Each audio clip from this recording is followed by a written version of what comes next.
الرحيم الحمد لله رب العالمين والصلاة والسلام على رسوله الأمين وعلى آله وصحبه أجمعين وبعد.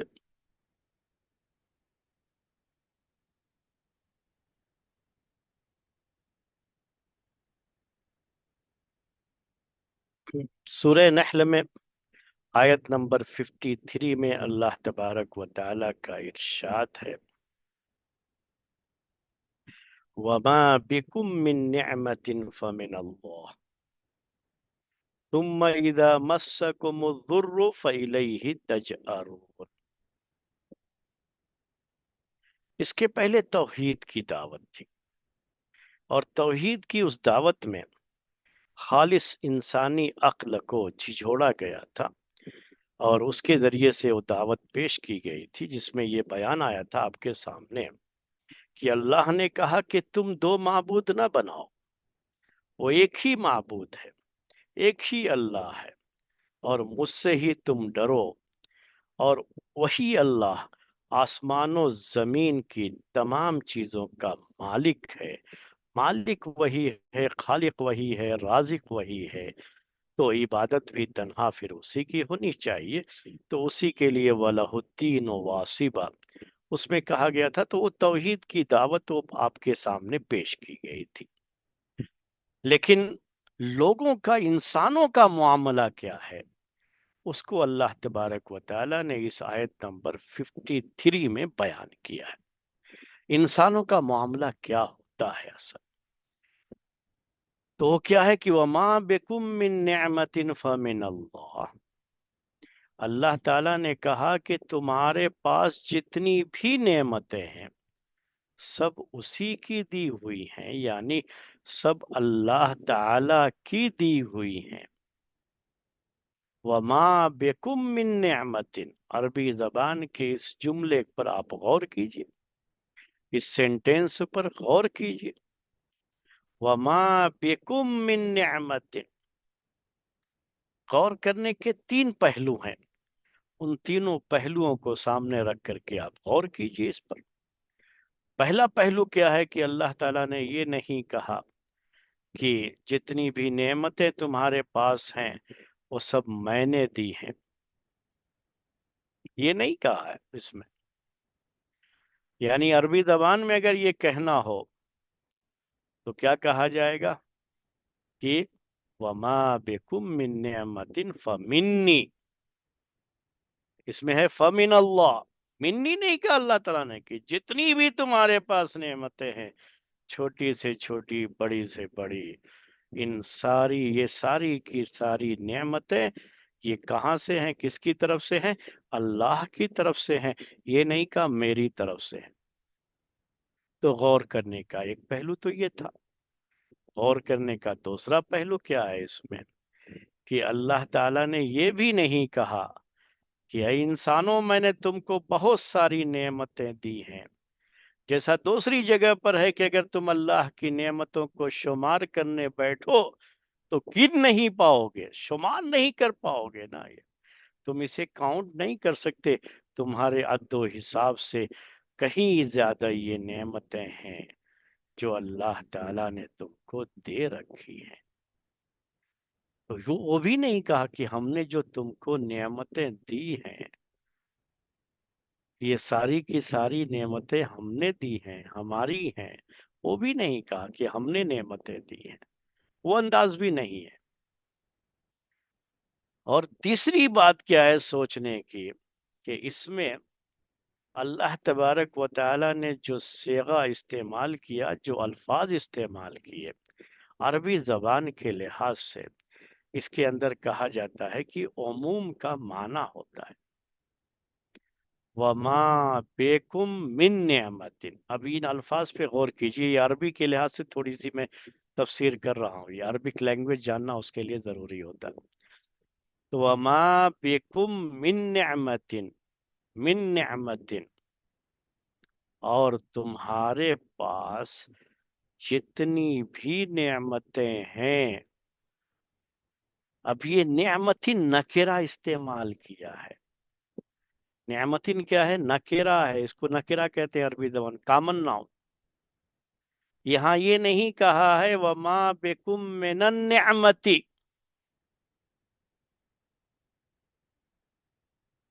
یعنی جسے ہم معرفہ کہتے ہیں عربی میں، پراپر ناؤن آپ کہتے ہیں جب کہیں گے کہ من النعمتی،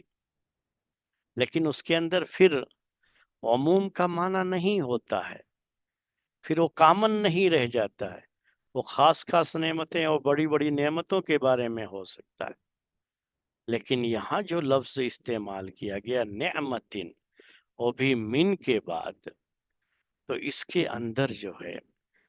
بڑی عموم کا معنی ہوتا ہے، کہا جاتا ہے یہ تنوین تعمیم کے لیے ہے، عربی میں کہتے ہیں۔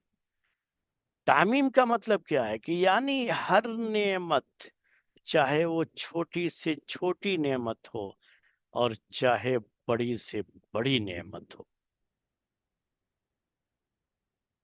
ہر نعمت، یعنی ایک معمولی سی بہت ہی معمولی نعمت بھی